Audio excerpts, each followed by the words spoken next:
Be with all of you again. I hope you're enjoying your weekend in whatever part of the world you're enjoying it. And as we know in our audience, we have people from around the world. Not a whole lot, but we have representation in ways that are just fine. So the more the better. But whatever we have, wherever we have it, whoever we have, that's something that we should always treasure and make the most use of where it concerns our time. If we have it, right? We know how things can be today where we get so busy that when it comes to, religious involvement and worshiping God and having fellowship with people that are like us, it can be a challenge, right? It's much easier if you're born into a system where you have everything that's already, um, satisfying those kinds of needs in terms of structure, right? You have usually a place to go, a church, a kingdom hall, synagogue, and you have people that you know from your family, from other families. You have rituals or ceremonies or just time together where, in terms of what we're discussing, right, religious worship, praising God together, those things can be very, um, I want to say bonding, but in a spiritual sense they can really give you a sense of satisfaction knowing that other people are like you, want to do the things that you want to do. And so when that happens, it's something that we should take advantage of, right? We should treasure. Now, like we've talked about before in terms of our group, right, the Christian Witnesses of Jah, I think we have a very nice group in terms of our diversity and in terms of the people around the world, right? I'm not talking about diversity in the sense that people will use it as a means of actually doing the opposite, right? Being racist towards others, but more just inclusive towards everybody that we can, reaching as many people throughout the world as we can. And if that's just where we are, well, then that's all we can do, right? Betsy, good to see you. TKS, good evening to you as well. Right? So, oftentimes though, because of the society that we live in today, it's very easy for us to think, well, we have texts like Matthew 24:14. We preach the good news throughout the earth, and then the end will come. So we see it as in a global sense being fulfilled. And as I've talked about before. I have a video on it. When was God the good news of God's kingdom? When did it start being preached? Something like that. You can find it if you scroll through the video lists on the channel, and or just look at the texts in the Bible that talk about how they were preaching the good news of the kingdom since the first century, in harmony with what we've talked about in terms of the whole 1914 teaching and the birth of the kingdom and the Watchtower's view, and in terms of what the Bible clearly teaches. So they were preaching that good news has been preached throughout the earth since the first century. It's not just since the 20th century. Again, there's no evidence of that. We understand, Watchtower, Jehovah's Witness people, you have different views, but we've discussed them, so we don't need to go further, do we? You either believe it or you don't, or you're thinking about it. Either way, we've thought about it, and that's why we're not a part of the Watchtowers group, right? We have similar views about things that are very clearly stated in the Bible, and that's great. Anyone who has beliefs that are clearly stated in the Bible, that's what it should be, right? We shouldn't be adding to or taking away. We shouldn't be making connections and parallels with things that aren't made in the text. You could do that with anything, right? You can say, well, this parallels that.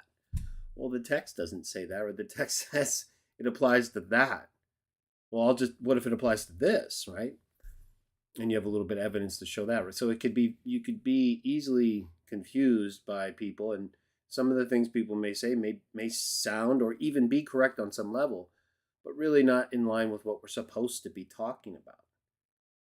How often does, unless thinking about chronology and end time stuff just makes you really motivated, so in that sense is something you view as good because you don't want to die or something.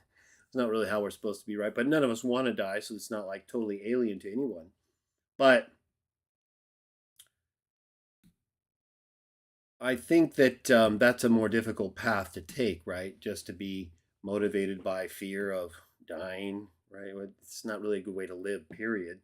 It's not a bad thing to be aware of, but to have that be your guiding motivation, I think is not healthy spiritually or physically, right? So, um, best that we just focus on the life we have, which we may not, we don't know what's going to take place, and that's exactly why we shouldn't be thinking about things beyond what we can deal with on a daily basis. Maybe sometimes, right?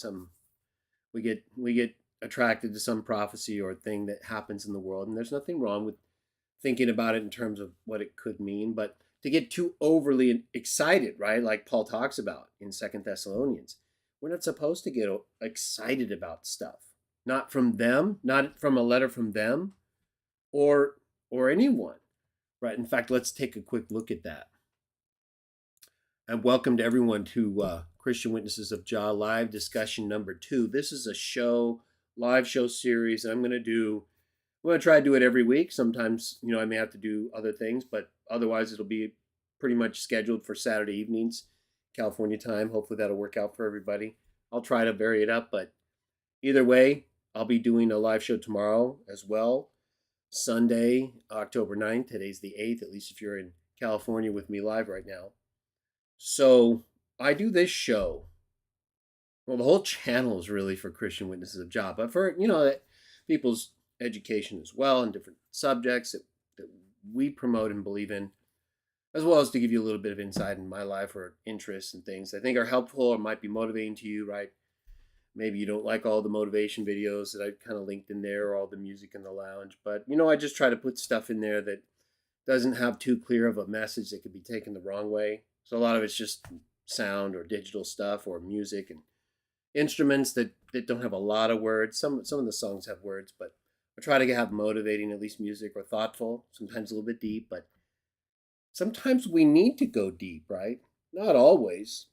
And I think the expectation at times is that when we meet, we have to come up with something really special and spectacular. And while it is good to have something useful for people, right? If you're going to come together, whether it's in person, whether it's me with me right now, whether it's with Zoom or another online option, there should be something you're benefiting from, whether it's an enjoyment of another person that you've gotten to know or someone you're interested in, or you're going to share your faith because you know they believe in the same God, same Messiah, and basically the same way to live. That's 3 very critical areas of our life, especially in terms of our spiritual lives, right? That if we can master, I think will make us effective Christians, happy and not judgmental to the point where we violate explicit teachings that we'll get to in a moment, but not so much to cover that subject, but just because it is going to be included in a chapter I want to read as an illustration of how you can read or however you want to read, but just I'm going to give some methods, some examples of ways where you can do things together in different ways to make something beneficial if you want to on a spiritual level, right? You can always just come together like I often do with people and just sit down and talk, like kind of what we're doing right now. That's usually the best way to come together, right, and really open up to each other if you know them, right? Or if I just speak in general terms in ways that I'm hoping motivate you to do these things because we believe in the same things.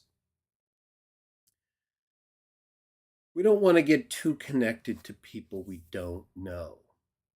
That's just sound thinking. Even if it's someone we've kind of gotten to know a little bit through these discussions, it's best to take your time. It's best to start, and continue the process. We have good things happening. There's good things happening elsewhere, but there's definitely, I think, some spiritual building happening with us in terms of our own selves, right? In terms of people who are interested and they see, okay, those things do make sense. There's no pressure here. There's no obligation. These are people like me who believe in these things and who want to worship God, the one God of the Bible, Jah, the one whom everyone's going to praise after all of the things that are spoken about take place, and who was praised as far back as Moses and beyond, all throughout the Old Testament, that even the Jews of the first few centuries CE knew in comparison to other forms of the divine name or pronunciations like the Samaritans. So Jah's there the whole way, right? Praise Jah. That's the whole point. Least disputed form of the name. No one can really argue it. So, and do we want to argue about it? I don't think it. I think we can effectively present our evidence for Yah'ol and also be accommodating for Yahweh, right? It's going to be hard for people to kind of get rid of that final aspirant in some sense. And if they want to retain it, that's fine. I don't think the Father's going to be too upset if your motivations are right, right? You're not trying to disrespect his name. You just want to try to use a form you're familiar and comfortable with and you think is right. So, in any case, let's see who we have that's joined the show. We have Noel Torres. Good to see you. Biblia story for you with Benzi Auntie. So nice to see you again. Friday evening, your time would be good. This Saturday morning for us. Oh, okay. So Friday morning. Like last night. Oh, yeah, last night type stuff, right? I think I can do that. Sometimes Fridays get a little busy for me work-wise. So I'll do the best I can. Biblia story for you with Benzianti. I'll vary it up. We'll vary it up. Because, and if it's, and like I've said before, these are shows really meant for those who are like me, or at least really interested, and who already pretty much believe, right? This isn't really a doctrinal discussion show.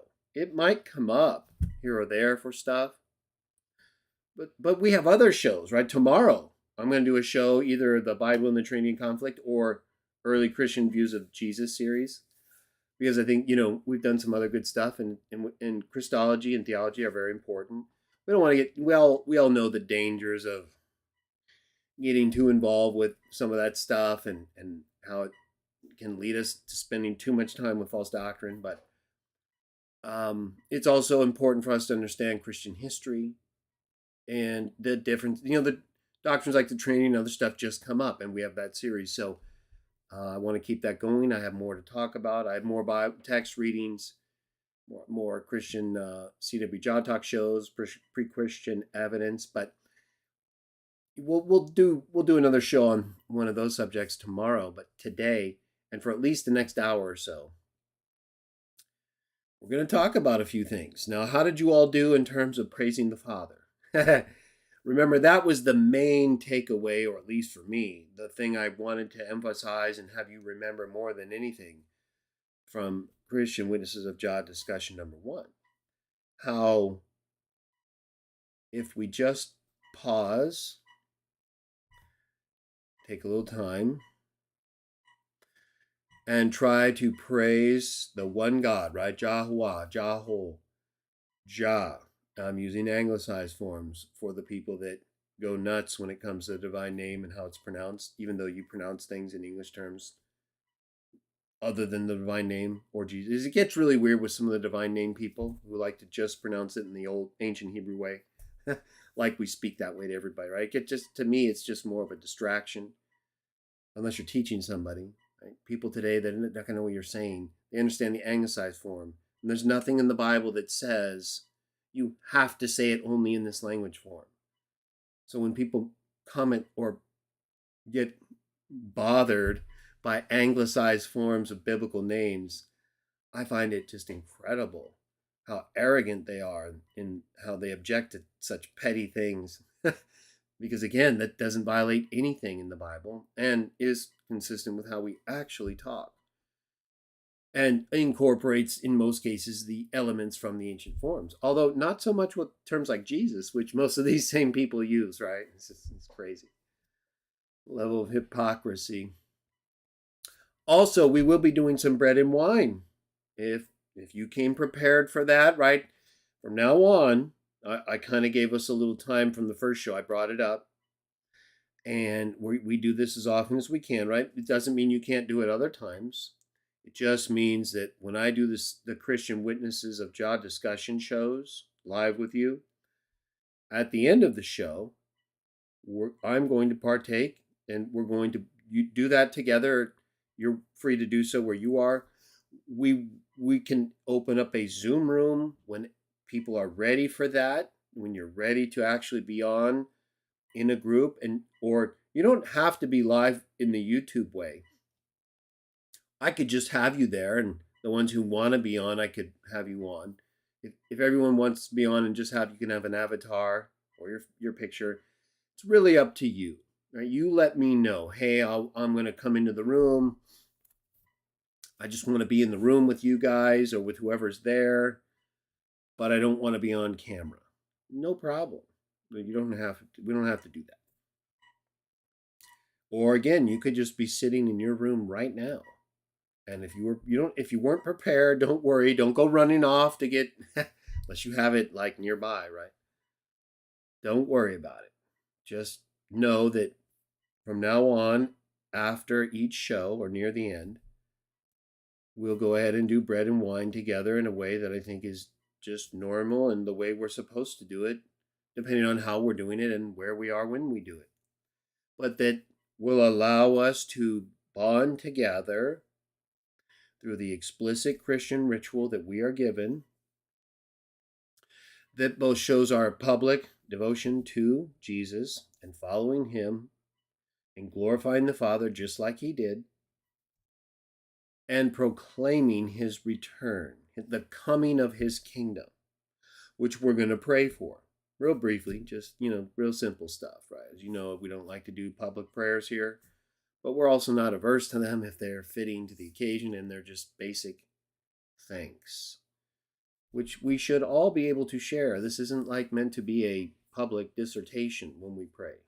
It's meant to be a very simple thank you for this day. Thank you for this bread and this wine. Thank you for this time, so that we could come together and give you praise all of our days until your kingdom comes. Right? We'll get to it. But like I said, I feel like I'm always with him, or sometimes I forget, so it's not like, don't get me wrong. Oh, I forget. Man, wow.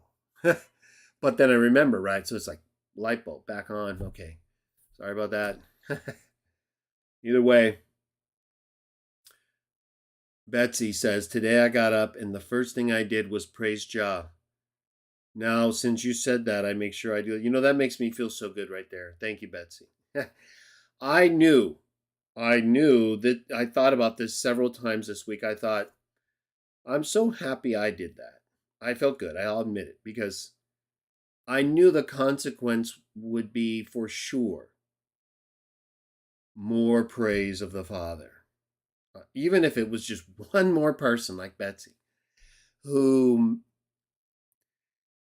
made it a point to begin or end each day or both praising Jah, praising the one God. How about that?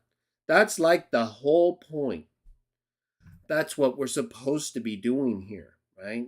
We're being on the earth, taking care of the earth, cultivating the earth, multiplying in the earth, but praising Jah, right? Teaching people to praise Jah. Treating each other the way we want to be treated, because that praises Jah. Now, we can't do that to everybody today.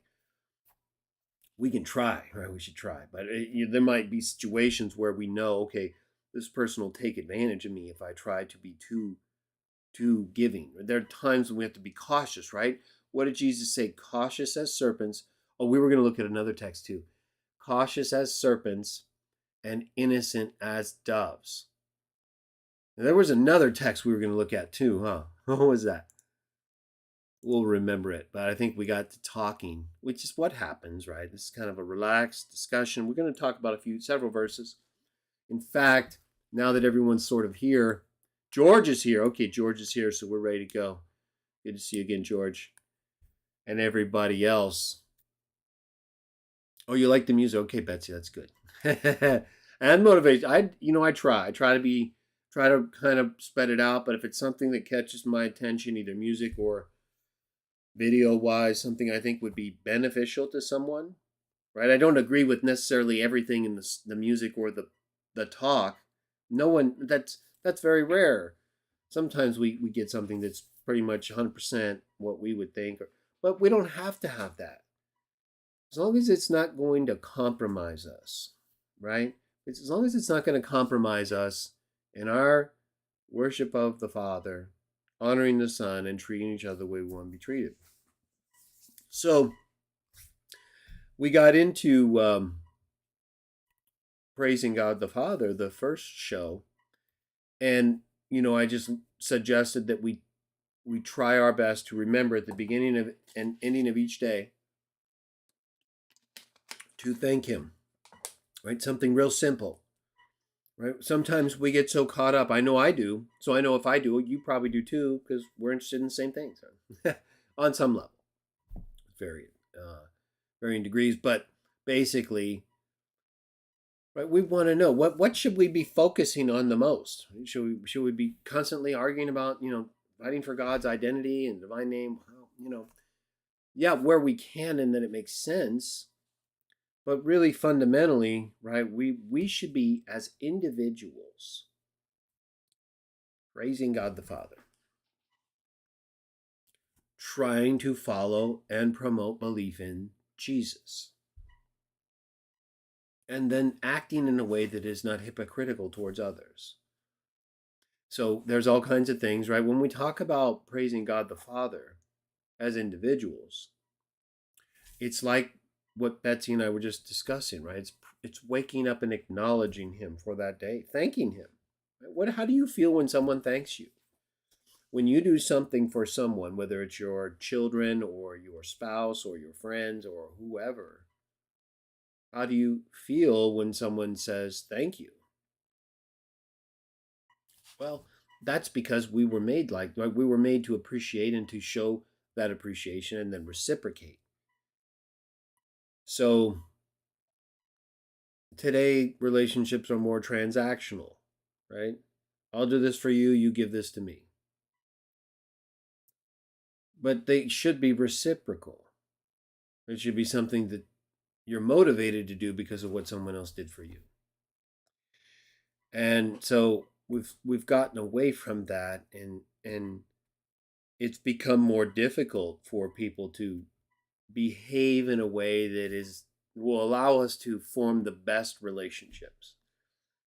So that's why I said earlier, we should be kind of careful. Right? I don't want you to be paranoid. We should be closer, but I want you to be cautious. Cautious as serpents, innocent as doves. So until you feel comfortable, or you remember, or the situation is something that you can manage, right? We meet in homes, or we meet in wherever we want to meet. We meet, whether it's here, there, work, school, parks, homes, airports, right? If we're talking to someone, if we're traveling with someone, we see an opportunity. It's about picking the right moment, right? It's not about standing on a street corner with a sign that says "Believe in Jesus" and hanging out a pamphlet. If you want to do that, I don't think that really represents things very well. Might read some. Most people don't see that as a good representation. They might not think bad of you, but it just doesn't strike most people as something they should get interested in. They may take a tract if they're walking right by you or something or whatever, and see the sign, person saying something that may be pleasant, but right, it's more a situation. It's more, you're with someone and something comes up and then you start talking and then it leads to something and you start thinking about it. And then the next thing you know, you either believe or you don't, or there's something that you change or you don't. That happens, I think, in those are the most enduring and meaningful times where we really can come to a realization. Something, like someone handing out pamphlets might make us think, but it's really, it's something else. It's a realization that we reach through some process of interaction and thinking that makes us more aware of our need to do something. So back to the whole thing I was saying about thanks, right? If so you do something for someone and they show thanks, that's what I mean. You know they should show there's a sort of expectation there, even though we're supposed to be giving and not requiring an expectation, right? It gets a little tricky because you could start thinking that person should reciprocate. They're not, and then you start thinking negatively about them, right? But at the same time, we're supposed to be giving without expecting people to give back. Why? Because the Father who looks on in secret is the one who will repay us. That's why we override that. That's why when we're face to face with somebody who's not being appreciative, they're not being thankful, and we did all this for them, right there, we have to remember the Father saw that. The Father's going to see that, right? Our spirit is from Him. He's going to know that happened. That you did all that stuff. You were that accommodating, and it didn't matter. The person just threw it in your face. They were unthankful, disloyal, unappreciative, right? A lot of the things that Paul talks about that some people are at times. And we have to deal with that if we're the person who's been very giving and nice, right? Well, that can be hard. We can start to resent that person and start to develop a hateful demeanor or negative demeanor or how could you do that, type of thing. And that is not a healthy mindset. It's understandable, very understandable. But remember, we talked about last week, right? People who are trying, people who are not. That there can be a big difference in terms of how often something happens or not, in terms of behavior. And that has a lot to do with what you're trying to do. Failing happens, but how often are you failing?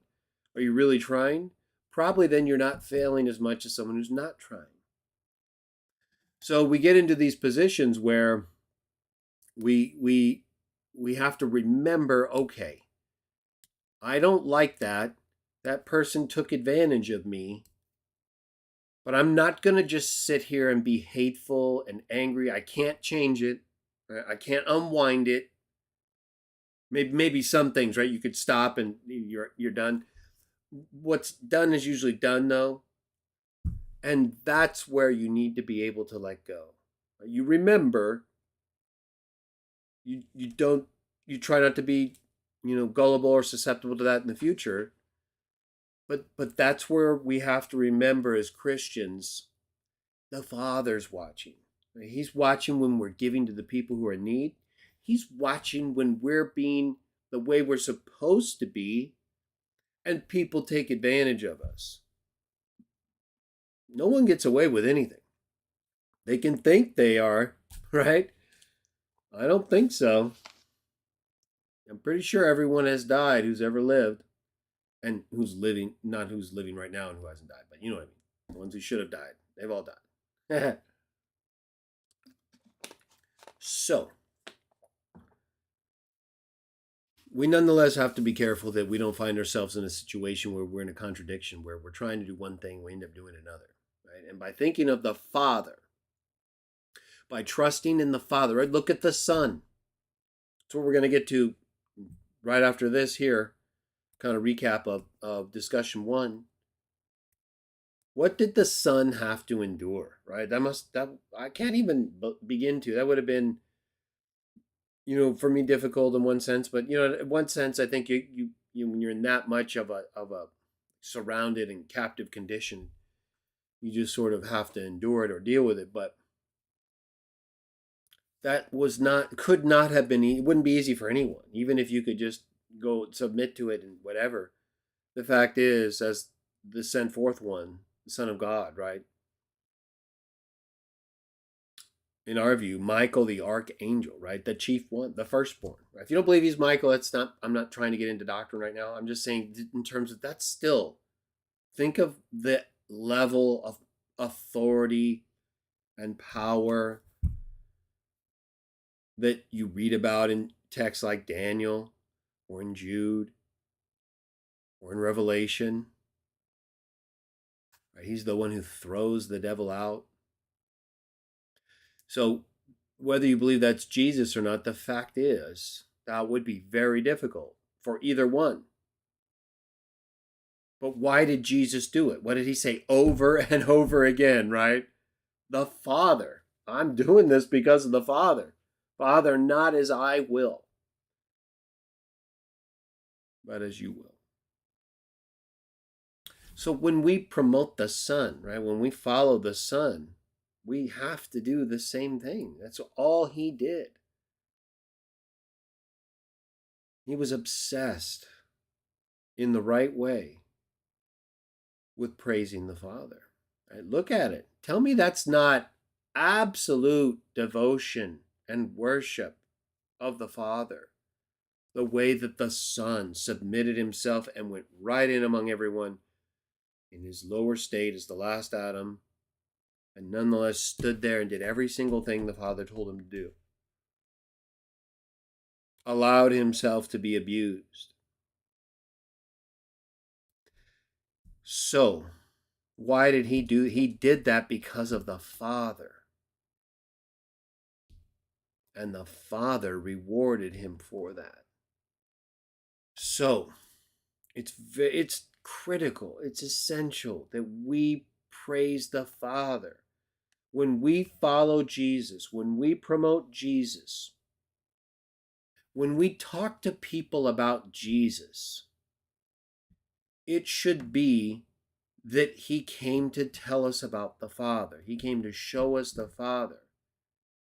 He effectively was the Father to us. He even says that in John 14, not because he is the Father, but because the Father is working through him. No one has heard his voice or seen his form at any time. He heard from the Father and he's telling us, right? It's like so simple. And so if you want to like pick a moment where you're talking to people about Jesus and the Father, you can say this is why people sometimes get confused about Jesus being God. Because Jesus said he only spoke what God told him, that God was working through him. And in the Bible, the sons of God, Jesus and the other sons of God, there's more than one. He's just the firstborn, which is, of course, the most important one. They all act as their father, unless they're the devil or demons, right? Then they're doing their own thing in opposition. But the angels, the sons of God, are not in opposition to the Father otherwise. And they speak and act and are dressed as God frequently in Old and New Testaments, no one more so deservedly than Jesus. So we know that everything we do in honor and even in the worshipful sense that we would accept Jesus as king on his Father's throne, as acting for God to us, right?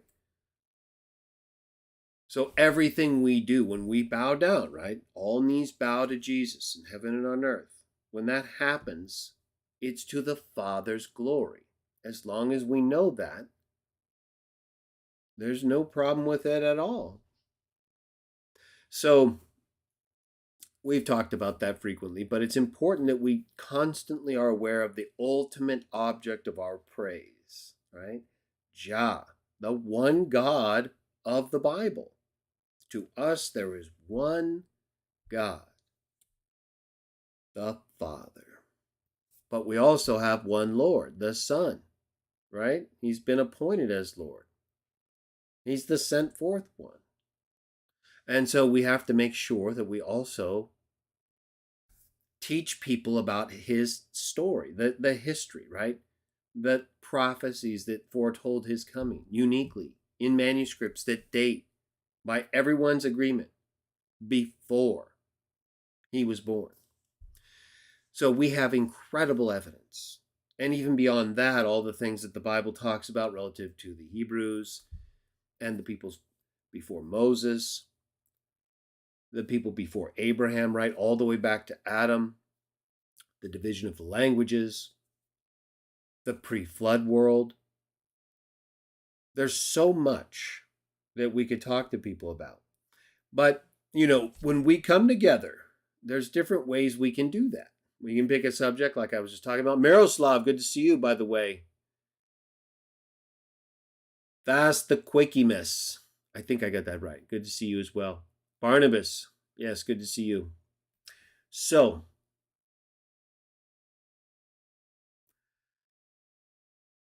I agree, Barnabas. Jah is hardly praised enough. And that's the one who it says explicitly, right? That everyone's going to praise. That's what it's all about. That's what all the glory that we give to Jesus is for the Father. But everything Jesus is doing is for the Father. He gives it all back, right? To the one who submitted all things to him, that the Father may be all things to everyone. But Jesus is acting as the Father right now, right? He's doing only what the Father tells him to do. He receives divine revelations from the Father. He's been given all authority and power from the Father. He's been given the name above every name, whether that's the divine name or the name that he's given revelation, like the Word, with all authority and power. Doesn't really make a difference, right? He's on the Father's throne. The Father is Yahweh, Jah. If you're on the Father's throne, he says, you go ahead and take over. I already know you're going to do everything right? Because you do everything I've taught you. You're not doing your own will. We see that throughout the Old Testament, but most profoundly in terms of the elevation with the Son, because of what he went through, because of becoming the last Adam, because of giving his life, because of doing something none of the angels ever did. So it's important that we recognize that and understand it correctly. That's often why we talk about things like the Trinity and other related subjects here. It's not because we like to talk about false doctrine or anything. It comes up a lot, right? Trinity is a very popular subject. But we want to also be able to worship the Father and the Son correctly. We know that the Son is not equal to the Father. He explicitly teaches that he's not. Even when the Jews accuse him of claiming to be equal with the Father in John 5. He says, I can't do anything of my own initiative. What are you talking about? Right? And then when we get to John 10, it's the same thing. Is it not written, you are gods? If he calls those gods against whom the word of God came, what is your problem? Which would make no sense if they were actually accusing him of being God, right? Because what would God calling others gods have to do with that? Nothing. That's why the Trinitarians get so frustrated with that text, but it just gets devolves into nothing, right? They get confused. They don't really have a sensible explanation, and it contradicts the Dead Sea Scroll evidence, Melchizedek text, and the entire book of Psalms, and the references to angels as gods. So, as well as Jesus' answer in the context of John 10, we've talked about it. Right? We'll talk about it again, but that's not our focus, right? Our focus is on what we need to do to grow as Christians and do the right things. So we know praising Jah, praising the Father, that has to be part of our life. We should try, I think, as a good suggestion to do it when we wake up and go to sleep, or at least whenever we can do it throughout the day or night. If you do that, you'll be more in the conscious mindset of thinking about the one who gave you life, right? That will make a big difference in terms of the outcome, I'm sure, right? If you're thinking about God, he's probably thinking about you. Now, your situation may be different relative to other people in ways that don't have the same expectations by comparison. Nevertheless, thinking more about God will help you. How can it not? That's what Jesus did. He constantly was thinking about the Father, constantly remembering what the Father taught him, constantly following what he was told to do. And if it weren't for a bunch of people who are hateful and trying to do very great evil, the devil and those like him, he would have kept praising the Father. It was only because the people in control of this earth prior to the time when he succeeded and was given all authority, they were able to have authority over him at the end. So, but it wasn't Jesus' fault, right? They just didn't like him exposing them. So we have to keep that in mind, right? Not everybody's going to like us. Not everybody's going to want us around talking about things, especially people who believe in the Trinity and other traditional things, right? We don't have that linked to them, and many Christians believe in the Trinity or other doctrines. So it's very important for us to hold our ground, just to be strong in our faith, know that it's the word for word belief of the text, and that they have added things that are inconsistent and contradicted. It's unfortunate. We wish the Trinitarians didn't force people to believe in Constantine's contribution to the Council of Nicaea and the overall doctrine of the Trinity, right? Homoousios. But they do. If we don't believe in that metaphysic, we're done. We're as good as heretics. We're going to hell, right? They basically condemn us to hell. Many of them do. They judge us, right? They do the very thing that we're told explicitly not to do. Of course, a lot of Watchtower people and other people do that too, right? If we don't believe in doctrines like 1914, we're apostate. If we're associated with this society and we stop believing that, we're apostate. You don't believe a faithful slave should be trusted 100%? You don't believe the faithful slave are completely trusted by God and Jesus? No. You are going to be destroyed at Armageddon. You're basically dead. It's not true, but it could be for you. You're not careful. Let's go to Matthew chapter 5. And I think I have my text here for this one. Let me see. Brought my Christian Witnesses of Jah discussion form here. Let me see. We're going to go to Matthew 7. So there's different ways when you come together, right? We know we should praise the Father more. We try to do it at the beginning and ending of each day as Christian Witnesses of Jah, right? It's number one. It's the main thing that Jesus focused on throughout his ministry. Gave his life for the Father and for us, but mainly for the Father, right? He came because of the Father. If it wasn't for the Father, there wouldn't be any us. Especially after all he went through, right? That's for the Father. And of course for us too, in the overall sense in which he paid the price. But it's the Father that motivated him to do what he did. So let's see. Do we have all Matthew 7 in my translation? Looks like we do. Let me just see. 29 verses. Matthew 7. So I'm going to use Matthew 7 to illustrate an example of what you can do when you have just one other person, right? Matthew 18. Where two or more are gathered, there I am in their midst. That's what you need to remember. If you have two or more, this is happening. And it's very important for us to have this faith, especially with our group being relatively small at this time. Again, it doesn't really make a lot of difference if you just find one more person or you are with us in these types of events as often as we can do them. But in any case, we want to try to unlock this power that he talks about, right? Binding things in heaven and on earth when we have the faith, when two on earth agree concerning anything of importance, right? And then he says, where two or more gathered together in my name, there I am in their midst. So it's very, very important for us. If we have more, great. If we don't, doesn't matter. He's there. And you should believe that. You don't have to get scared. You don't have to get overly excited. Just believe. Just feel invited.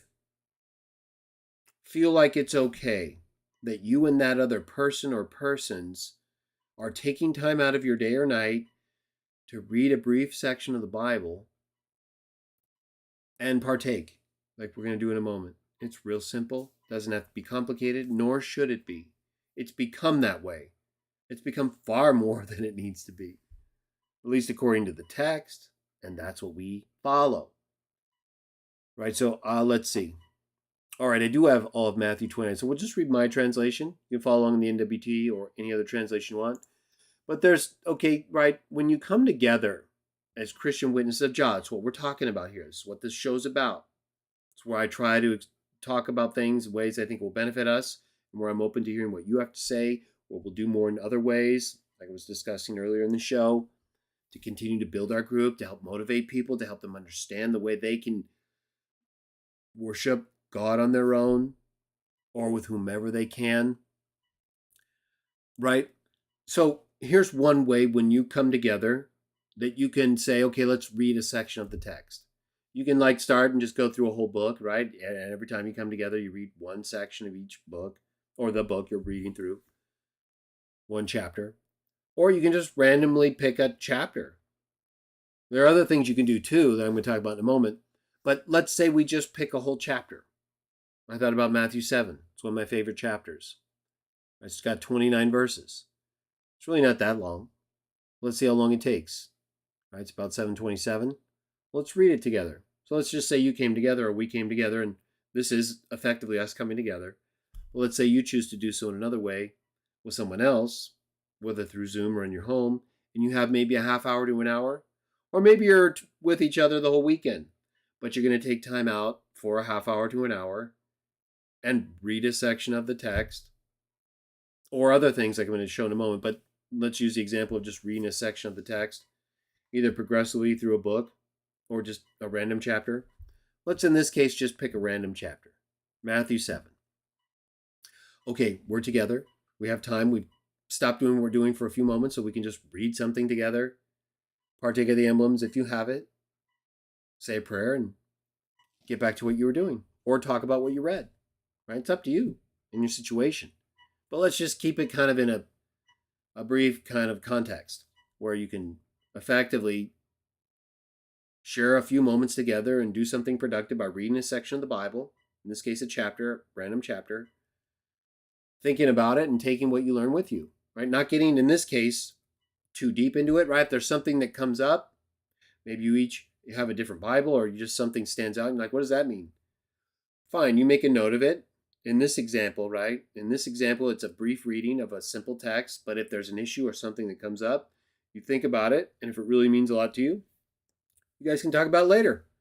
In this example, you're coming together to read a brief section, to take what you can from it, note anything you want to consider later, partaking, thanking God, and then continuing to read or do whatever you want or do something totally different.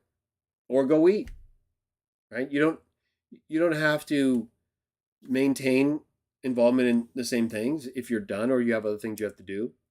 This is an effective way you can just take time out, right? One chapter, 29 verses, Matthew 7. You must not condemn in order that you may not be condemned. For the judgment by which you condemn others will be the judgment passed unto you. And by the extent to which you measure others, you will be measured. Why do you closely observe the splinter in your brother's eye, when in your own eye there is a log of wood so big you cannot see clearly? Or how can you tell your brother, allow me to remove the small splinter from your eye, when there is a big log of wood in your own eye? Verse 5, hypocrite. First you must remove the large piece of wood from your own eye, and then you will see clearly how to remove the small piece of wood from your brother's eye. It's like the golden rule, right? You shouldn't be telling someone something that they shouldn't be doing when you're doing it the same yourself, right? There's very much a golden rule teaching here, golden rule related teaching. Verse 6, you must not give holy things to dogs, nor should you throw your pearls in front of pigs. Otherwise they will step all over them with their feet and then turn around and attack you. How about that? We've got Jesus using pigs and dogs for people. That he says you shouldn't be throwing your peas. So we would have to be able to judge, at least in terms of who we're going to associate with, right? We can't judge people, like I said earlier, and condemn them and say you're going to Gehenna, right? Or you're going to hell. We can judge a person in terms of whether or not we want to spend time with them or tell them our most, important secrets and teachings. Of course, we have to do that, right? Or we'd be stupid. Read the whole book about stupid people in the Bible. And yet I get comments from people who are like, I can't believe you said stupid or dumb. Really? Why? Who appointed you judge? Did someone appoint you as judge of what I should be saying? Oh, I just don't think it's nice to say. Well, you don't think. You don't think it's nice to say stupid. I'm not you. Why are you telling me what you think? Did I come to you for advice? Have I ever come to you come to you and said, hey, what do you think of this? Well, why would I take criticism from you then? Do I know you? Some people are so crazy, or they're so insecure and narcissistic. They think, well, I can't believe he doesn't do things exactly the way I would do them. Or he says things I would never say. Well, I'm not you. Not even close, okay? So stop thinking that way. And nothing I'm saying is in any way inconsistent with the text. You just are offended at things that you don't do because you have emotional insecurities you haven't resolved yet. When I'm around someone who does something that I don't like or I don't think is appropriate, if I have to, I'll say something. Otherwise, in other words, if it's directed to me or someone I'm with, otherwise I just leave. But I don't address these people ever in that way directly. And, they may think that if I'm referring to the teaching that they believe, well, you know what? If I think your teaching is stupid, if I think you teaching flat earth is stupid, guess what? I'm allowed to think that. There's nothing in the world's laws or in the Bible's laws. You're not coming to me and asking me for a reason for my faith, in which case it would be totally different. I'm completely in my rights to look at something that is really, really dumb and say, that's really, really dumb. And anyone who thinks otherwise is emotionally underdeveloped and insecure about themselves and probably projecting that onto other people. So don't allow people to do that to you. Not everyone's going to like the way you say things or feel that you should say it this way or that way. Well, guess what? You're not coming to them asking them daily how to act or what to say. Are you? If you're not, why are they telling you what they would do when you're not offending, you're not breaking any law? You're actually being truthful towards something, I would hope, right? If you're calling something stupid that's not, well, that could be a problem, of course. I'm sorry. There are some beliefs. If you try to tell me that a copy is as old as the thing that it's a copy of, that's stupid. And you're stupid for believing it, because that is never the case. It's just made up to protect a false doctrine. And that's it. So, no, I will not dignify idiocy with something better. Why don't you stop believing something stupid so I don't have to address it and be honest about it so that you feel ashamed, hopefully, of acting or thinking that way? Let me tell you something. It's sometimes incredible the way people act. And it's not a judgment. Saying something stupid is all throughout the Bible, a whole book about it. People can be not stupid. They can be stupid and then not stupid. Right? That's not a permanent judgment. It's a situational assessment of a condition you either have or a teaching you're promoting or a way you're acting. And I'm sorry, if you act stupid, that's how you're going to be addressed. Try not to act dumb. It's the best way to avoid all of it. Back to the text. You must ask and it will be given to you. You must keep searching and you will find. You must keep knocking and it will be open to you. Each one who asks receives, and the one seeking finds, and to the one knocking it will be opened. Consider if your son asks for bread, what of you men will give him a rock? Or if he asks for a fish, the man will not give his son a serpent, will he? Real basic stuff. It's like, okay, so do you really believe when you ask the Father, when you say, Father, thank you very much, may you be praised, may your kingdom come, I ask that you'll help me with this situation, whatever it is, right? You talk about it. Then do you accept that? Do you move forward, right? It's not like a magical event's about to happen, but things happen in ways very quickly and without you realizing it if you just have faith. You need to have the same faith you would if you go to your human father and you say, Father, can I have a piece of bread? Would you doubt he's going to give you bread? Okay, so if you don't doubt your human father, you don't doubt that your human father is going to give you a rock, that he's going to give you bread, I should say. Don't doubt the one God the Father. Even more so, right? Is obvious. So think of though how you don't doubt a human father when you ask for something. Same way. You can't be doubting. Therefore, if being wicked you have known how to give good gifts to your children, how much more will your Father, one in the heavens, give good things to those asking him? Therefore, however it is you may want others to treat you in all things, in the same way, here we go, golden rule stuff, you must treat them. For this is the purpose of, or this is the law and the prophets. Right? However it is you want others to treat you in all things, the same way you must treat them. For this is, or the purpose of the law and the prophets. Golden rule fulfills it all. At least, maybe the Psalms too, we'll see. But it definitely the law and the prophets, right? According to Jesus. Verse 13, you must go in through the narrow door, because the door which leads to destruction is wide, and the way is open, and many are the ones going through it. We're reading my translation in case you're wondering.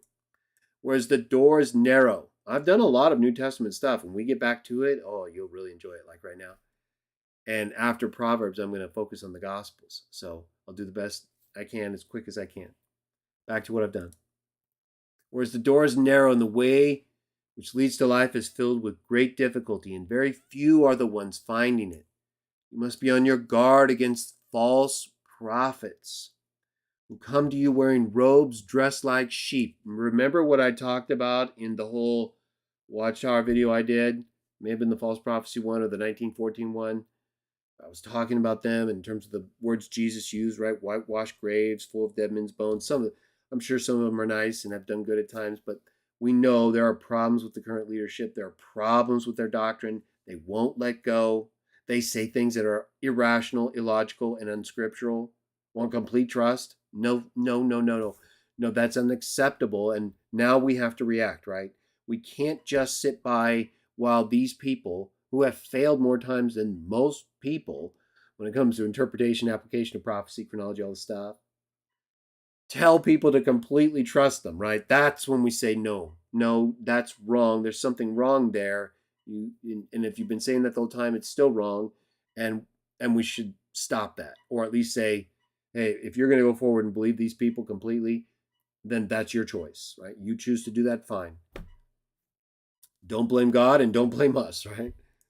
You got plenty of obvious signs to show you that these people are not who they think they are. Okay, some of them may just be totally confused and misled and really think, like Caiaphas, right? They think this is something God wants them to do. No, you're wrong. You see, you're not following the text and you're doing things according to what you want to do. They're wearing robes dressed like sheep, but inside are ruthless wolves. Okay, you come encounter with a wolf, you're dead.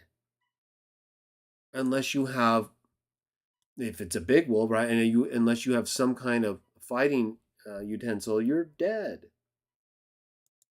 Right? But if you don't know it's a wolf, that's not a good realization. Let me tell you something. But sometimes we just all fall victim to it, right? We can't always. It's sometimes hard to see. Sometimes these wolves are clever. They're not disguising themselves so they're easy to see. By their fruits you will learn about them. People do not gather grapes from plants which have thorns, nor figs from sharp points. In the same way, each good tree makes good fruit, but the withered tree makes bad fruit. Good tree is not able to make bad fruit, neither can a withered tree make good fruit. Now, all this false chronology, all this stuff that we know is not true, doesn't have scriptural backing, all the things they've changed, that's all fruit. But what do they call it? What do they call their own teachings? Talking about the Watchtower now. Food at the proper time. Well, it says right here, by their fruit, right? What's fruit? Food. Yeah, they've got some things right that are important. And we give them credit for that. We believe that too. And it's always been true. The Jews believe that too. At least when it comes to the Father and the divine name. So we know that's not an excuse for accepting false doctrine or the promotion of things that we're not supposed to be writing about, let alone getting excited about, or telling people it's God's promise for decades and then not. And then, of course, people who believe in things like the Trinity, right?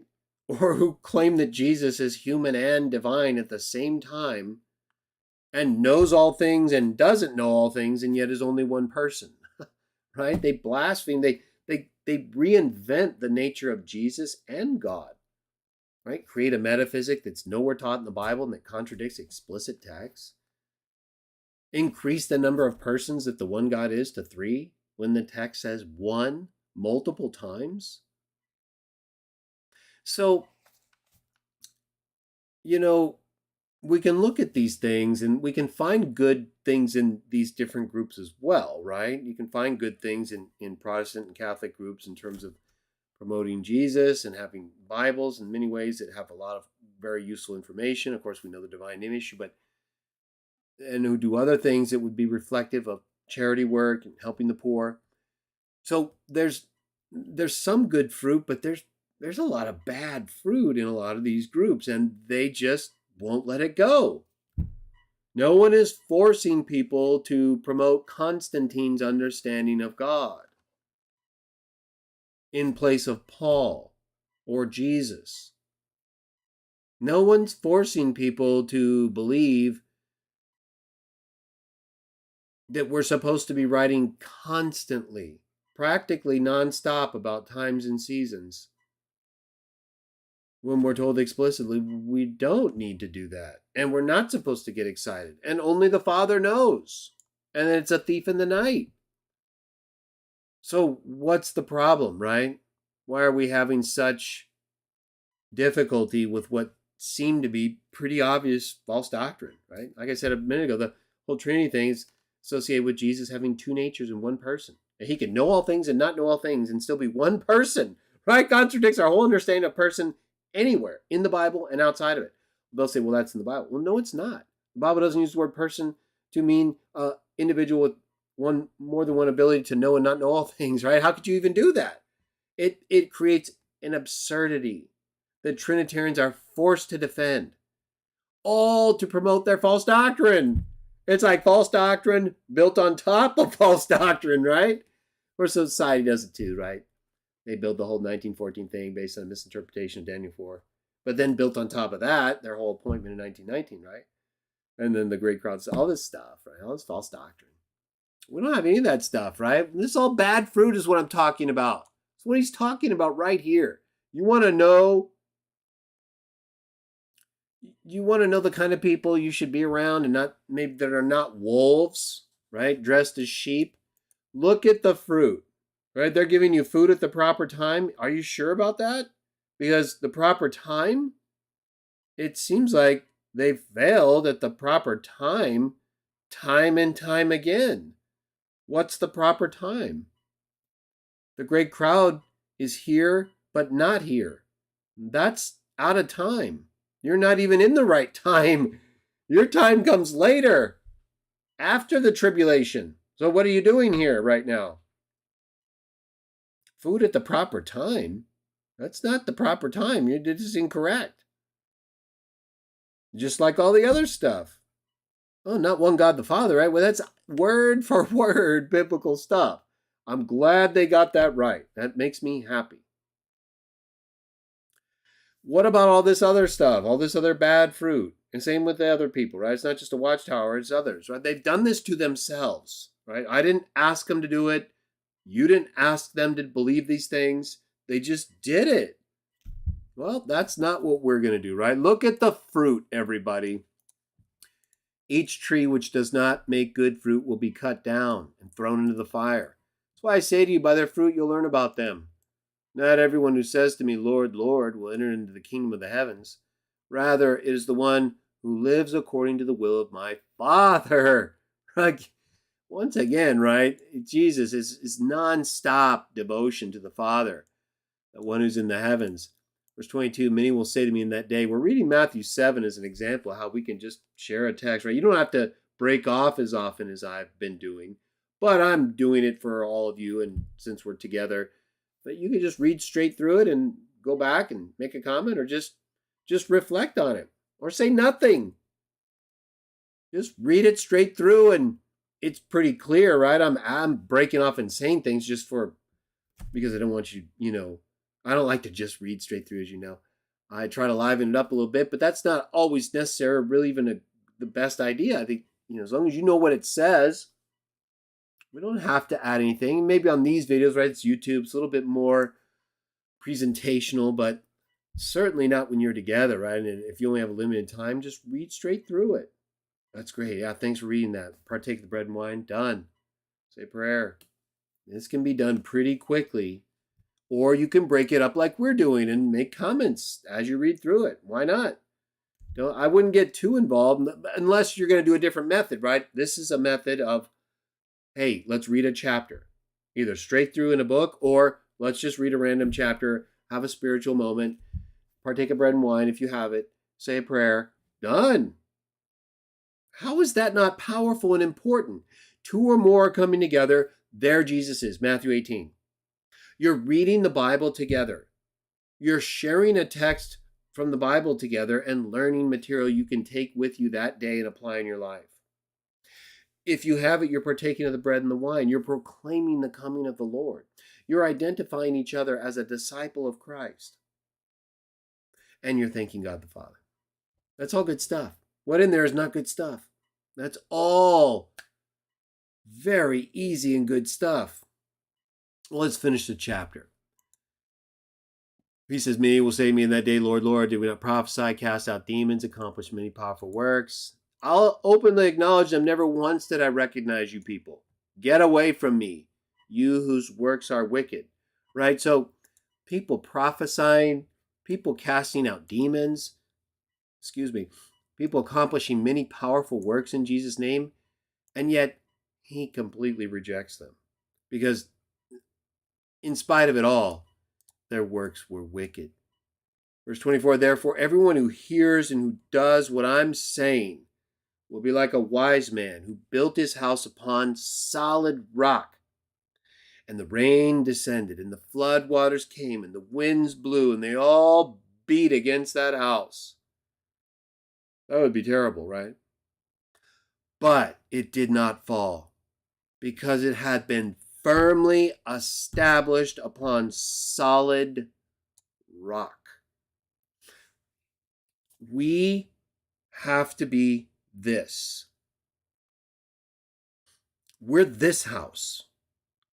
We're the house being built on solid rock through faith in God and belief in Jesus and acceptance of the golden rule. That is the purpose of the law and the prophets. So, we have to be this house. Remember, we're lights. Lights brighten up everything around them. Strong houses stand when everything is coming against them.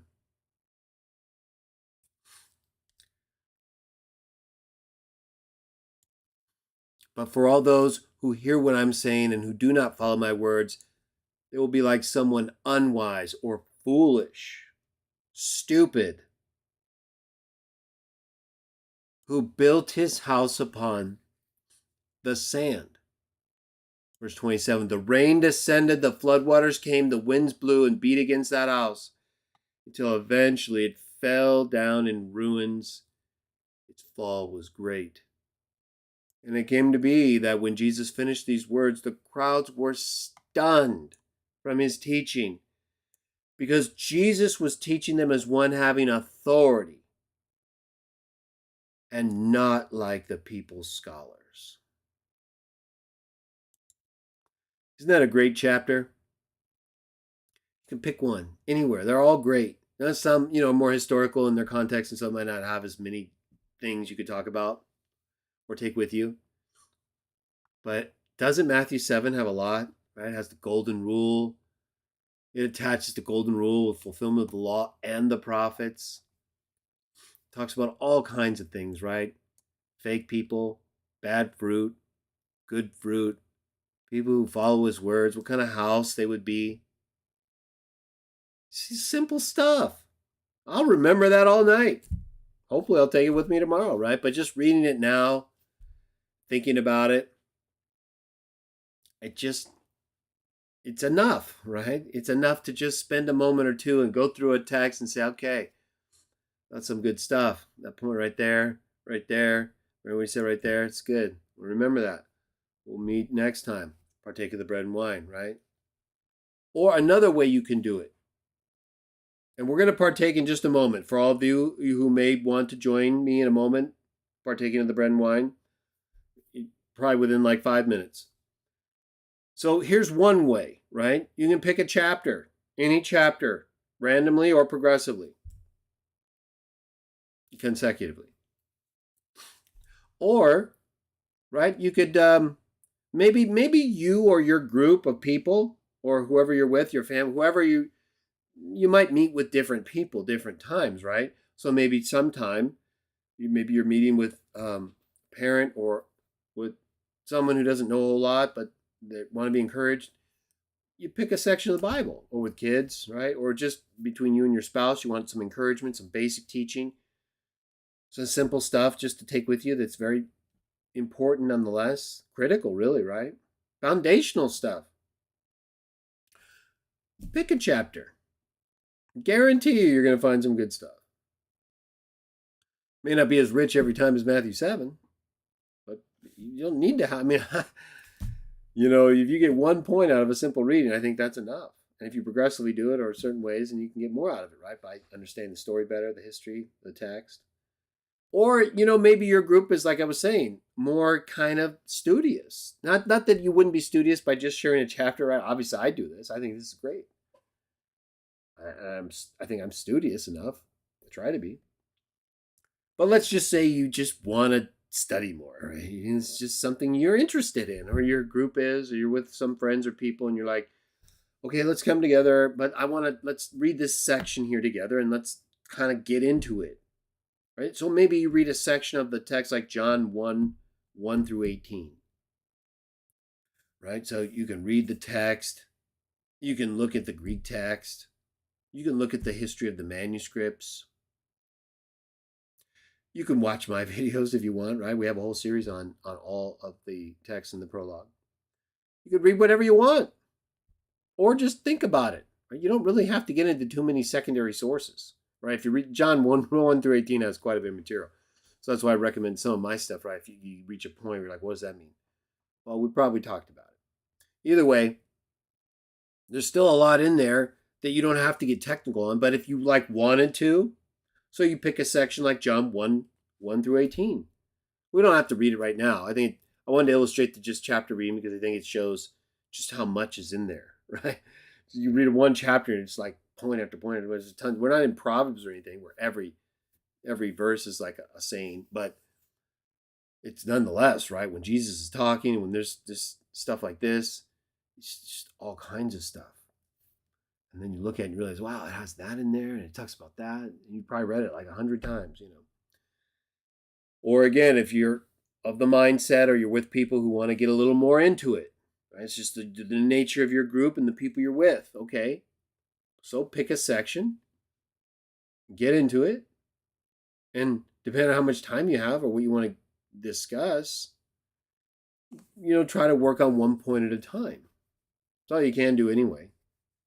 So if you work through the text and you start with John 1:1, and I think we've covered these issues. Most people know about them. But let's just say you start with John 1:1, right? You deal with the issues that are talked about there. You move to John 3, you talk about the issues there. And you read some of the other stuff that maybe you don't read as often. You're like, what does that mean? So you kind of think more about that, right? What's this whole light shining in the darkness? Or, what is he talking about when he's talking about coming to a people? And in the context of John from verse 1 through 18, there's a lot in there that you could reflect on that maybe you haven't considered before. So there are different ways that you can approach the situation and benefit from these interactions, whether they're online or in person or with your family or with someone at a job or with a spouse or a friend. Or you could read, like, let's go, for example, let's do another example. Oh, I'm in my text. Let's go to Jude, right? The letter of Jude. I've translated the whole letter. It's not very long, right? It's shorter than, I think, Matthew chapter 7. This is my translation of Jude. Let's see if it's all in there. Most of it is, but you can get it here if you don't have it. And I'll certainly make it available in printed form soon. There's also an Elihu Online Papers I'll have on my site. I haven't put up my Elihu Online Papers on the Elihu Book site, but I will. I'm working on it. The new site. So let's just, you could say, well, let's just read the letter of Jude, right? 25 verses. Jude, a servant of Jesus Christ, but a brother of James, to those who have been loved by God the Father and who have been called to be kept under safe watch by Jesus Christ. May you be filled with mercy, peace, and love. Dearly loved ones, while I'm making every effort to write to you concerning our shared salvation, I felt a more urgent need to write to you. So he wants to talk about salvation, but there's something else? Something important must be going on here. Pleading that you struggle hard for the faith which was for all time entrusted to the holy ones, because certain men have infiltrated the congregations, those who were written about long ago according to this judgment, those who are without God, the ones who change the mercy of our God into conduct that is morally unrestrained. And in so doing, they are denying our only absolute ruler and our Lord Jesus Christ. But I want to remind you about what you have for all time already come to know well, namely that a divine being, a God, it uses the word theos there in P72, that a divine being, a God, Christ, saved people out of Egypt. In my Elihu Online Papers translation of this text, I have a lot of notes that detail all of these different variants. But in P72, the text of Jude calls Jesus a God. Just like John 1:1. Just like Jesus in John 10. Associate himself with the sons of God in Psalm 82. That a divine being, Christ, saved people out of Egypt, but then he destroyed those who did not believe. Remember the teaching from Exodus 23, verses 20 through 23? So what's Jude talking about here, right? Well, we've discussed it, but we'll briefly read it since it's only a couple verses again. Exodus 23, after the people have been freed from Egypt, God tells Moses, "Here I am sending an angel ahead of you to keep you on the road and to bring you into the place I have prepared. Watch yourself because of him and obey his voice. Do not behave rebelliously against him, for he will not pardon your transgression, because my name is within him. However, if you strictly obey his voice and really do all that I shall speak, then I shall certainly be hostile to your enemies and harass those who harass you." Right? And who is it that meets up with Joshua after Moses dies? The prince of the army of Jah, right? With his sword in his hand, having fought with the people to bring the Israelites into the promised land. Well, that's what Jude is talking about right here. I want to remind you for all time, which you've already come to know well, that a divine being, a God, one of the sons of God who are gods, according to God and Jesus, Christ saved people out of Egypt, but then destroyed those who did not believe. Also, Remember the angels who did not pay close attention to their own beginning, but rather who gave up their own place of dwelling only to be restrained with continual bonds under the authority of a dark place. And as we know, God was using that angel before, right? Even appearing through angels and speaking through them through the burning bush. And then communicating the law to Moses. But God was using this angel all throughout the Hebrew scriptures, as I've talked about in my videos about the angel of Jehovah and the prince of the army of Jehovah and my Michael and the Archangel series. So effectively, what we see happening with the angel of Jehovah in the Old Testament is the same thing that happens with Jesus in the New Testament, with God the Father speaking through him and us listening to him as Jehovah. Right? And then he goes on to talk about the angels, right? Remember what he's getting at here too, right? So if you were reading this, you'd be like, okay, he wants to talk about salvation, but then he has something else going on that's more important than that. So he's worried about these people, right? They've infiltrated the congregations. And then he talks about how they're warning examples of these people, right? From Jesus when he had to save people and then destroy those who didn't believe, from the angels who didn't pay attention to their own place. Then he talks about Sodom and Gomorrah and the cities surrounding them and how they were destroyed. He talks about them being obsessed all the time with flesh, and not really, and speaking blasphemous of glorious ones. Then he gives the example of Michael, how when he was disputing with the devil, he didn't make a judgment that was blasphemous, but instead he said, "May Jehovah rebuke you."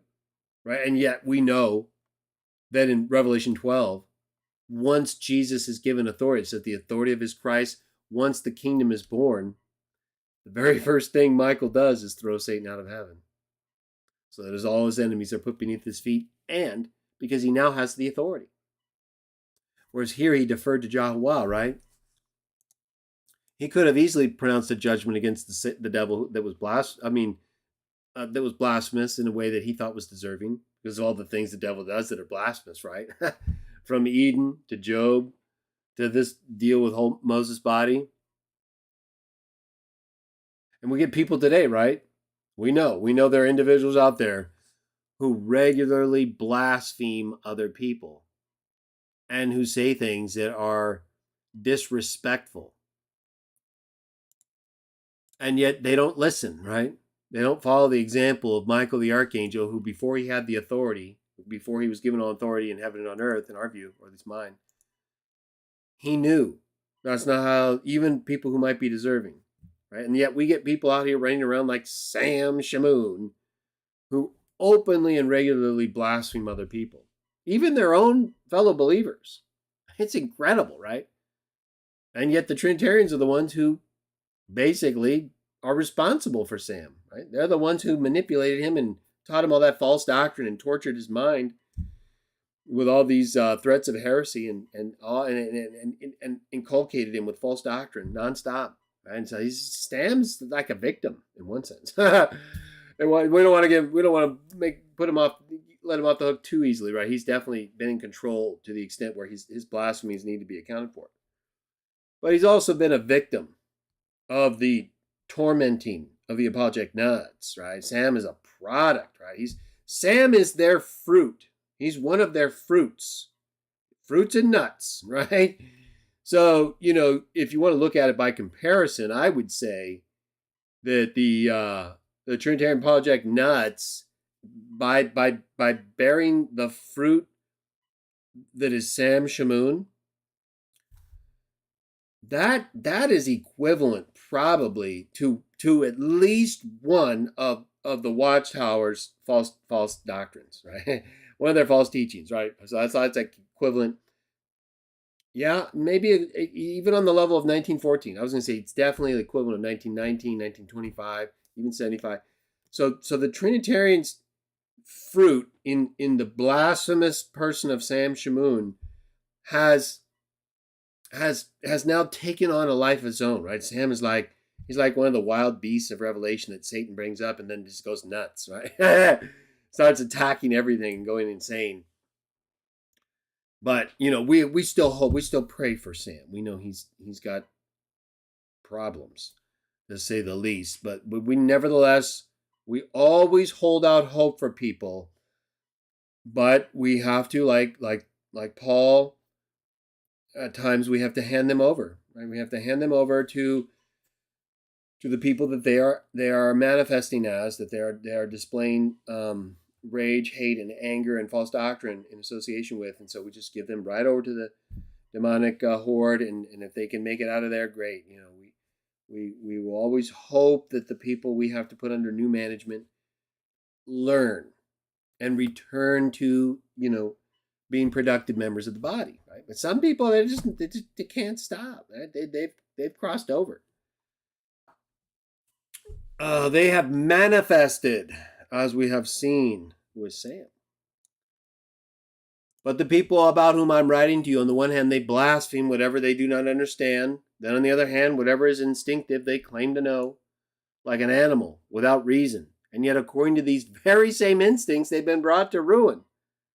Right? And Sam's life is a catastrophe. Even according to Dr. White. This is like a cross, an interfaith recognition of someone who, in this case, like Sam, has destroyed themselves, right, with false doctrine, right? Just pursuing this endless debate over traditions that have been exposed as lies and false teachings by a bunch of heretics and a pagan emperor who was an idolater. So we know this can happen. We've seen this, right? It has manifested among us, unfortunately. We got rid of it. We've identified individuals. And so, but you may have to do that again. So letters like the letter of Jude help you remember, okay, it'd be nice if we could talk about salvation. That's what we want. We do want to talk about that. But if you've got other issues, if things are a problem where you are, maybe you do need to stop just with the basic readings and address your issues. If you've got someone you need to deal with in whatever way, either they're going nuts or they're just sick or in need, or there's some issue that you can help them with, well, then you deal with that. Then you come back to these other things when you've dealt with your urgent issues. So like with Jude here, yeah, it'd be great if we could talk about the good news of the kingdom. But we've got all these infiltrators who are doing all these crazy things, right? They're blaspheming. It says it's hard to believe what's going on with them. They travel the way of Cain. They gave themselves over to deception of financial gain, type of rebellion shown by Korah. They're lost. Right? They're not listening. Right? This isn't about appointing yourselves, right? They're talking about the basic teachings of the Christ and the text, right? The salvation they hold in common. These ones are perilous threats when you eat together in your expressions of spiritual love, like we're going to do in a moment. They look out for their own advantage. They're waterless clouds, swept along by the winds, trees ready for harvest, but without any fruit. Twice, and so ready for death by uprooting. Well, how many times has the society promised things in ways that you could associate with what it's talking about here, right? That the fruit that's supposed to be on those trees, you're supposed to be eating at the right time.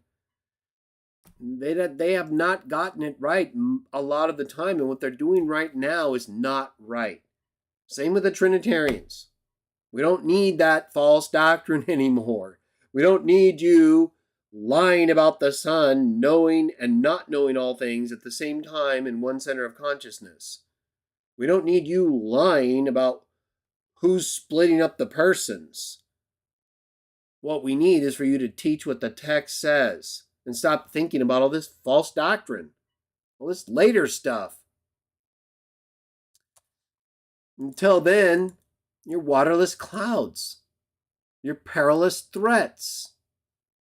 Your tree's ready for harvest, but you don't have any fruit. You're ready for death by uprooting. But guess what? We're not going to judge you for that. We're just not going to eat your terrible fruit. or the fruit that's supposed to be there that's not there, and so we're starving here. Where's the fruit? Where's the food at the proper time? It's supposed to be basic stuff we understand that we can use that's not going to mislead us and make it look like we're blind, like we don't know what we're talking about. They're wild waves of the sea, foaming up their own shameful conduct, stars that have lost their place, for which deep darkness has been kept ready for the coming age. Even Enoch, the seventh man from Adam, spoke beforehand concerning these infiltrators, saying, "Behold, the Lord comes with thousands of angels. He brings judgment concerning all things, and he makes plain the error of every living thing, concerning all kinds of terrible things which they spoke against him, in spite of their being wicked sinners." These ones are constant complainers, never satisfied. Oh, what about this? Who's the firstborn? Who's the firstborn? There's a copy of the same age as the original?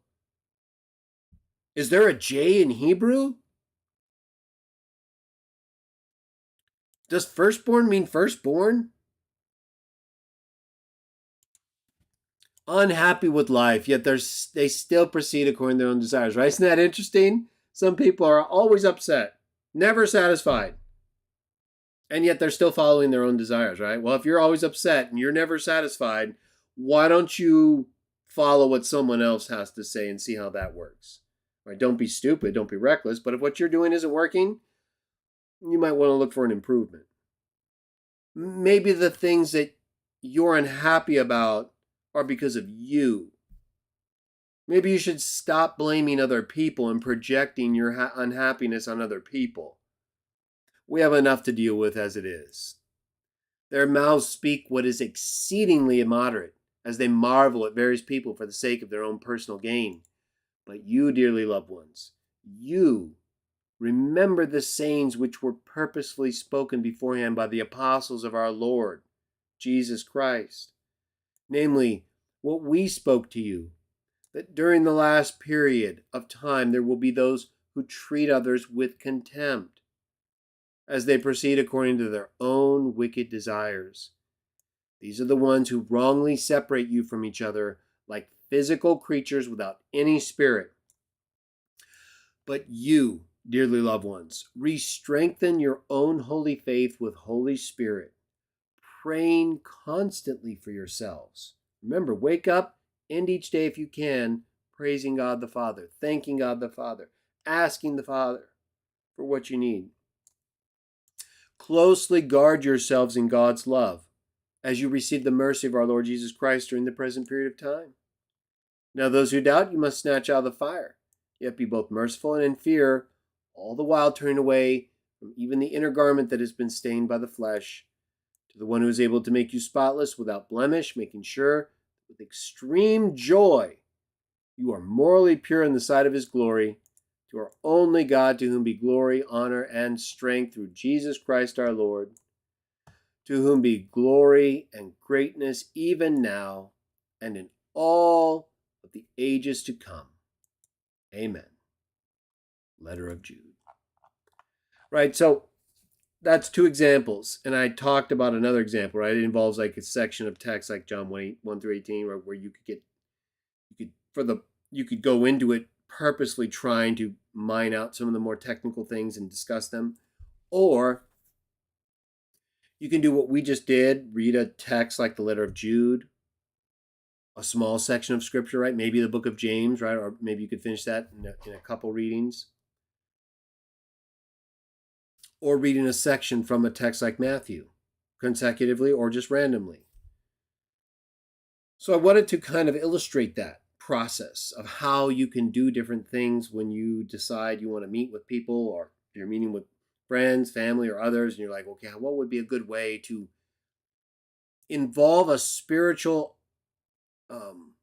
event with this meeting, do something spiritual, right? Something upbuilding, without being too preachy or make people think of it in a negative way, right? Sometimes it can be seen as more just, if we don't do it right, it can have the wrong effect, is what I'm saying. And so if we're able to properly integrate something like a brief reading or a consistent reading or a discussion of something with our meetings. We can also do things like this, right? We can just go to a text like Proverbs, which you will have in your possession in the not too distant future from my work on your behalf, and of course to praise God and the Son for the wisdom of the text. But right, you just open up to Proverbs, you can start reading, right, pretty much anywhere. And so here, the fear of Jehovah tends toward life, and one will spend the night satisfied. One will not be visited with what is bad. Right? This is just a very powerful reminder. You literally could just open up and read one proverb and think about it for a few moments. And then, if you're together with someone, right, you do what the text says.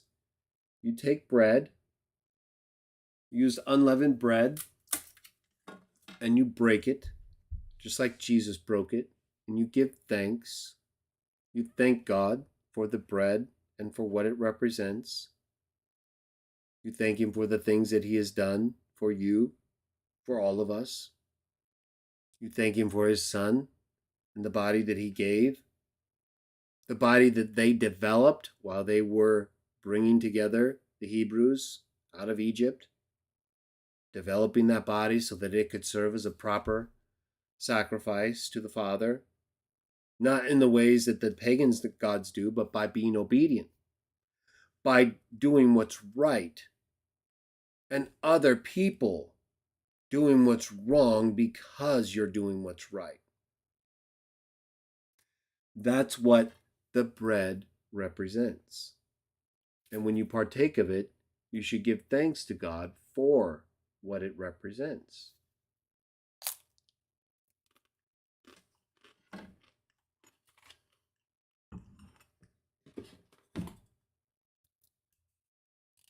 Remember, we're not supposed to be, this isn't like a meal. I mean, it's satisfying. And in fact, you take bread and wine. You don't need to really have, and it's up to you, right? But this isn't about drinking a lot or eating a lot. It's about remembering what it stands for.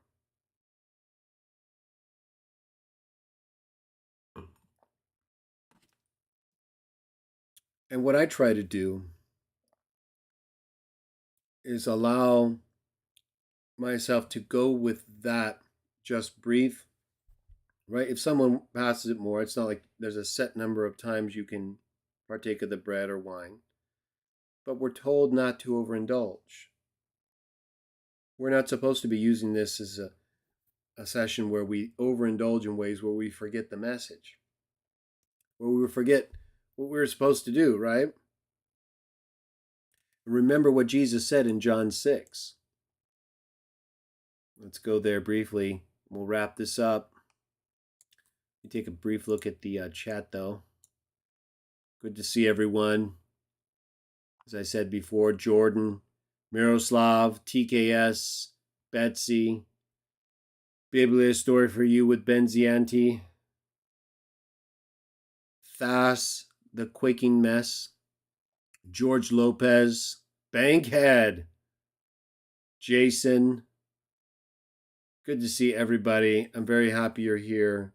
I know this is going to lead to more and more opportunities for us to do things together, to build our Christian association, to bond together in ways that are meaningful and lasting, and that are based purely on explicit teachings that we've all come to accept. Let's take a look at one last section of text together. John chapter 6. And we'll read verses 46 through 58.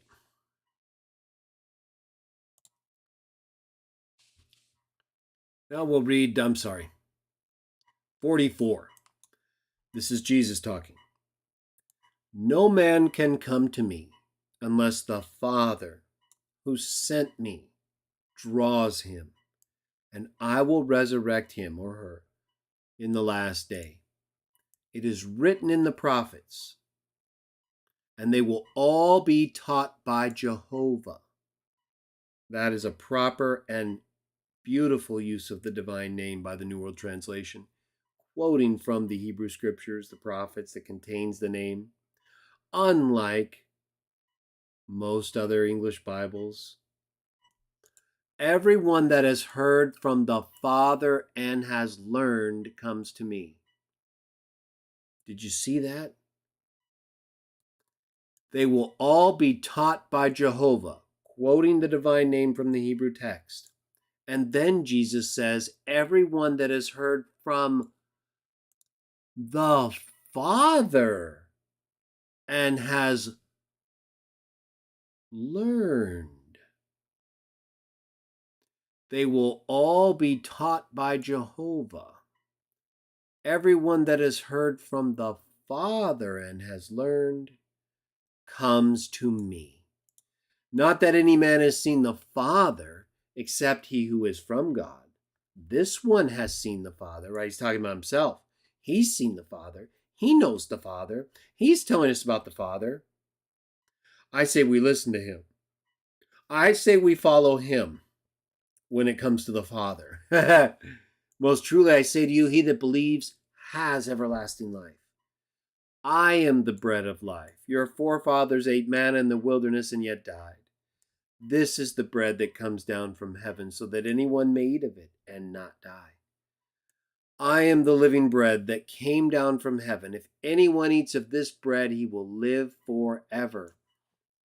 And for a fact, the bread that I shall give is my flesh in behalf of the life of the world.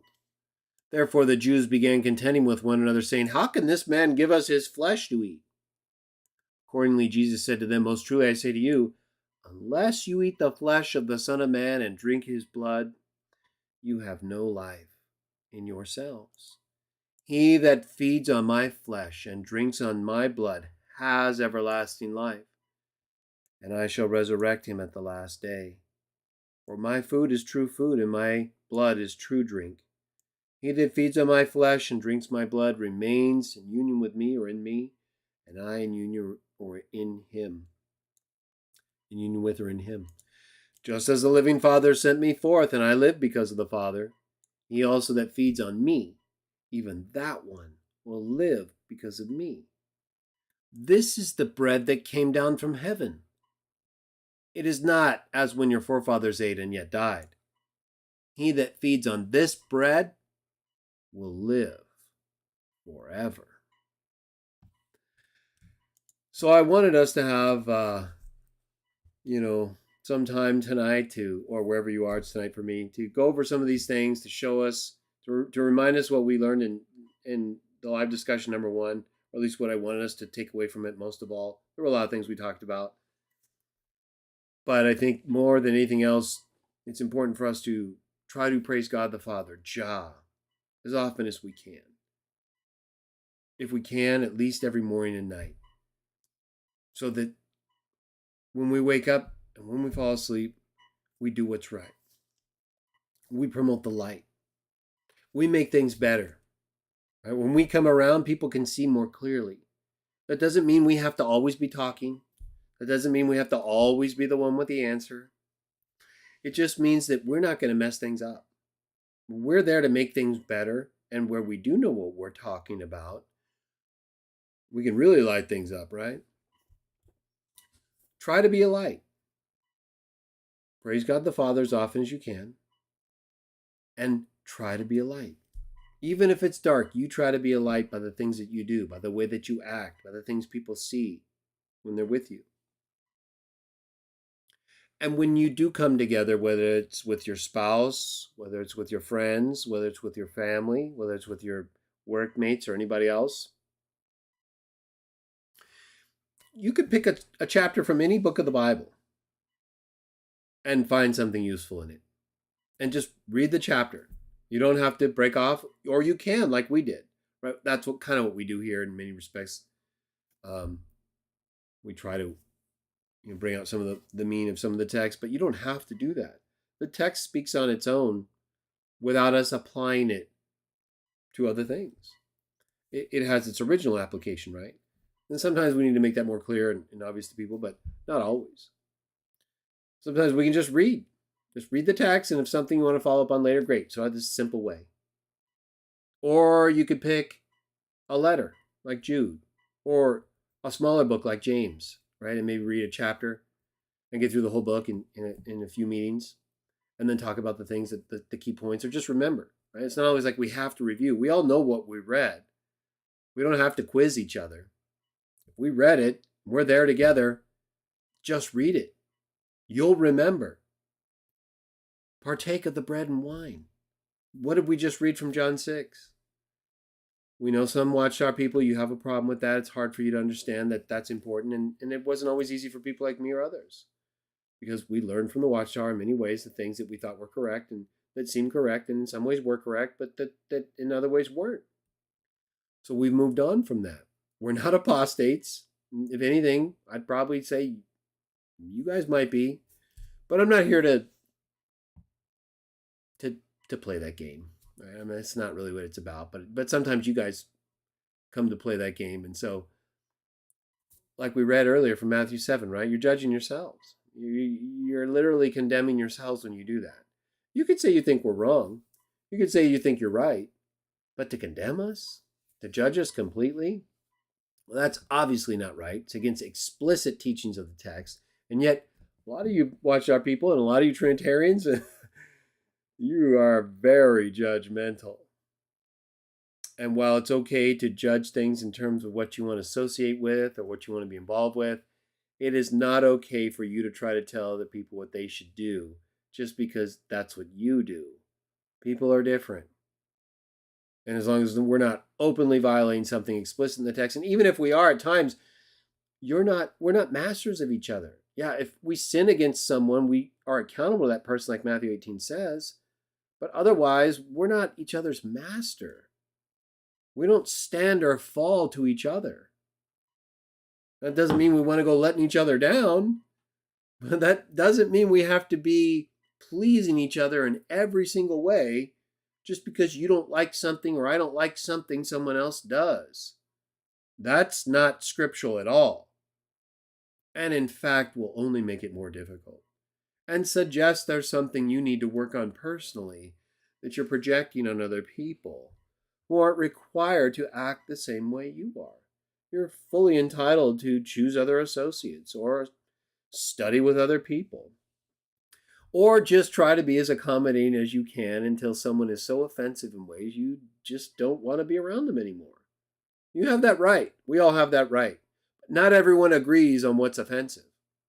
Not everyone agrees with what you think should be said. And not everyone agrees with how I think some things should be said. I know that.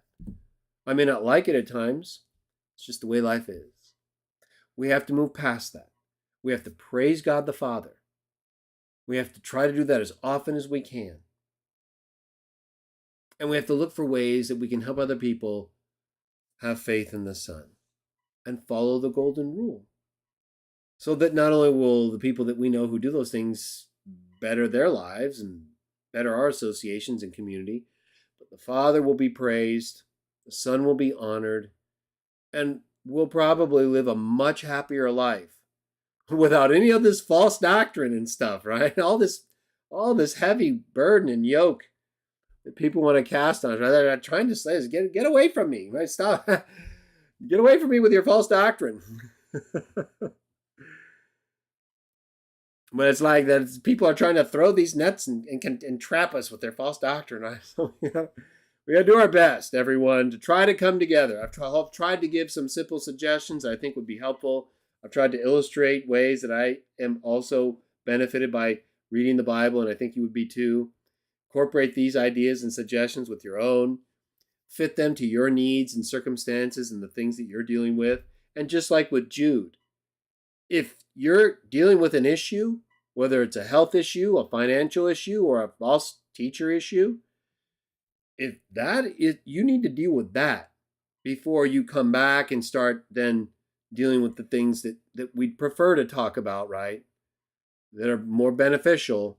But if you've got a problem, you need to address those problems. You need to take care of your situation, your needs, just like Jude outlined there. So don't feel bad that you can't always follow this type of program, or do what you have to do.